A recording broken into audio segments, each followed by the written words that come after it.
Somos los modelos de nuestros hijos. Esto es algo que hay que tener en cuenta siempre antes de hacer, decir algo, porque no hay que olvidar que nuestros hijos son esos pequeños espectadores que están muy atentos a cada cosa que hacemos o decimos. Y para hablar sobre ese tema estamos con Rosa Puente, que es psicóloga y psicoterapeuta de niños y adolescentes. Bienvenida, Rosa. Muchas gracias. Así es, mi Ceci, pero también para entender muchas preguntas que van a salir justamente en esta entrevista, estamos con Lucero Calderón, que es psicopedagoga de Tangram.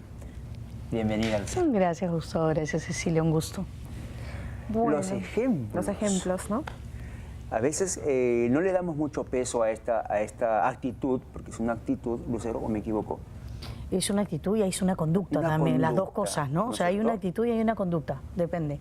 Pero en un comienzo de nuestra vida, cuando tenemos los hijos muy pequeños, no le damos mucha importancia todavía porque creemos que no lo toman en cuenta todavía ellos, que son muy pequeños y no, ya cuando crecen ya verán cómo se portan o ya les enseñaré más adelante. Estoy totalmente equivocado en esa forma, ¿no es cierto? Inclusive hasta de grandes, ya nos suele pasar.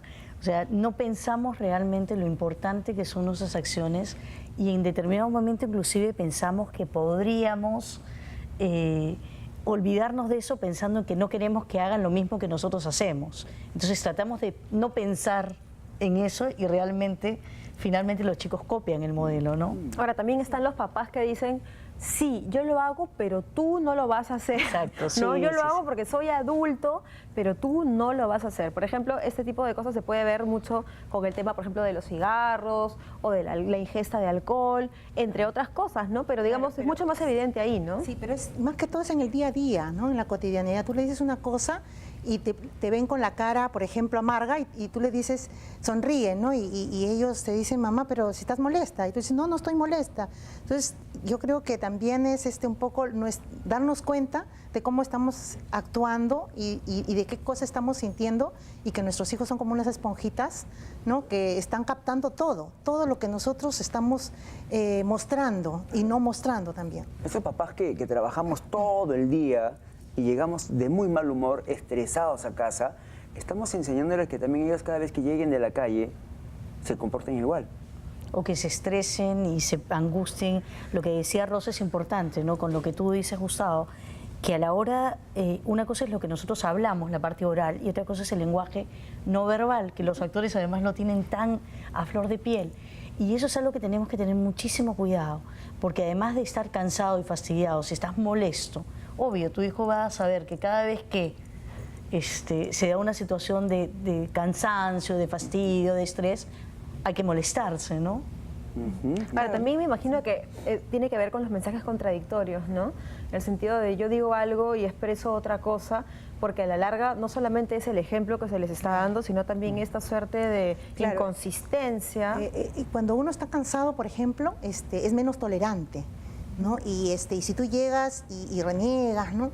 El chico también se siente así y por otro lado, ¿qué le estás mostrando tú como adulto a tu hijo, ¿no? O sea, que cuando sea grande va a ser aburrido y que ser adulto es horrible, que va a llegar cansado, entonces el chico no va a querer crecer, no va a querer ser adulto, ¿no? Yo tengo muchos casos en la consulta de chicos que quieren ser chiquitos siempre. No quieren crecer porque dicen, no, qué aburrido, ¿no? Mi papá siempre que llega renegando y yo no quiero crecer. O el papá que se queja del trabajo también. Y se queja de todo a veces. El trabajo, sí. El Pero trabajo, carro, del tráfico. terrible. Pero hay que tener en cuenta también una cosa importante, yo siempre mirando las neurociencias, el tema de que hay una parte funcional, o sea, tú naces con un temperamento, o sea, tú ya tienes una forma de ser y eso también se hereda, o sea, no solamente que los chicos lo aprendan por modelo, sino también es el tema de la herencia. Claro que si el modelo de casa es más favorecedor, va a hacer que desarrolle a la máxima potencia esas características. Claro, porque tú puedes heredar, por ejemplo, una enfermedad de tus padres, y si el ambiente no es propicio, nunca se desarrolla y tú puedes morir de otra cosa. Pero si el ambiente, incluso el aprendizaje en los primeros años de vida es mucho más importante.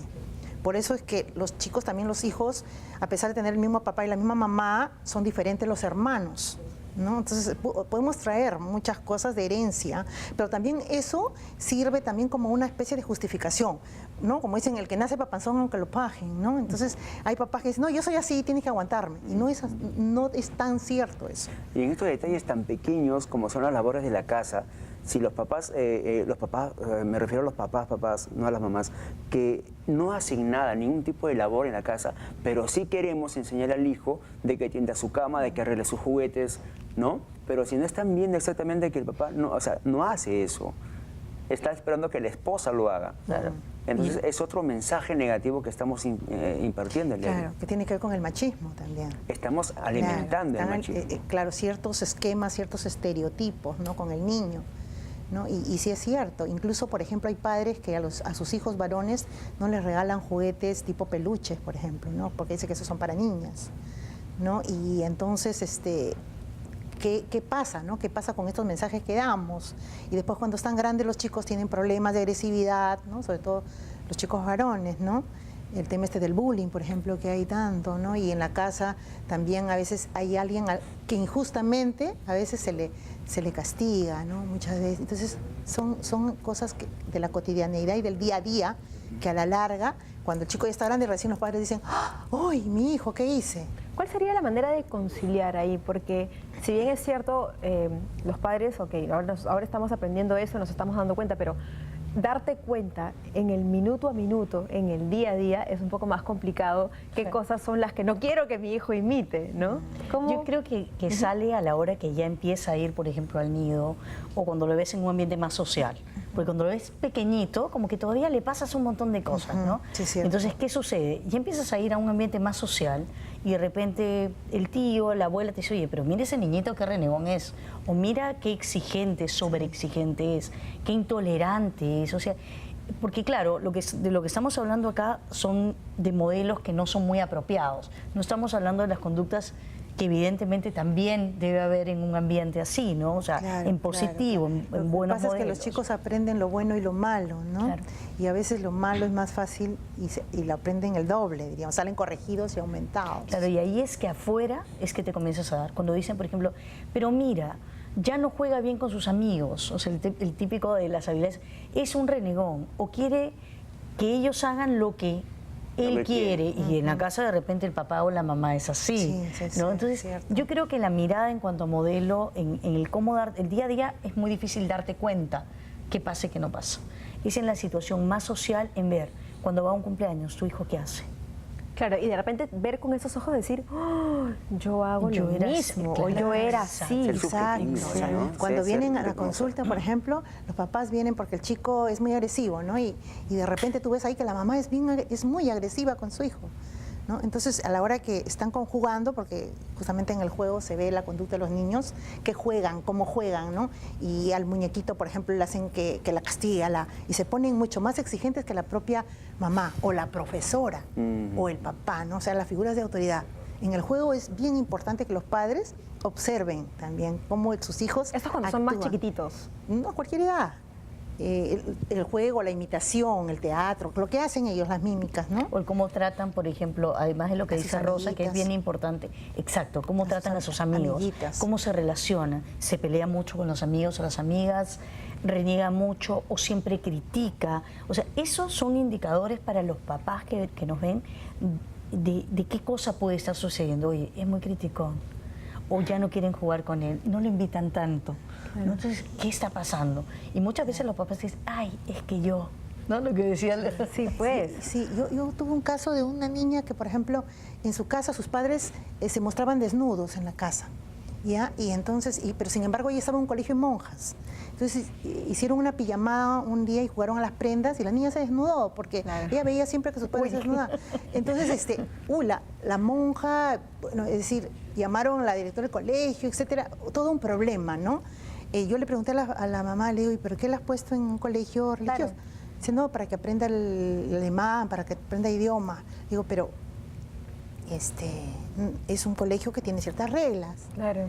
Pero ella le estaba mostrando otro tipo de reglas. Claro. Entonces, para la niña, qué conflicto, ¿no? O sea, mi colegio son unas reglas. En mi casa otras. Para eso también creo yo que lo que dice Rosa también es muy importante en el sentido de qué colegio escogemos para nuestro hijo. Tiene que ser uno que vaya de alguna forma de acuerdo con las costumbres, las tradiciones.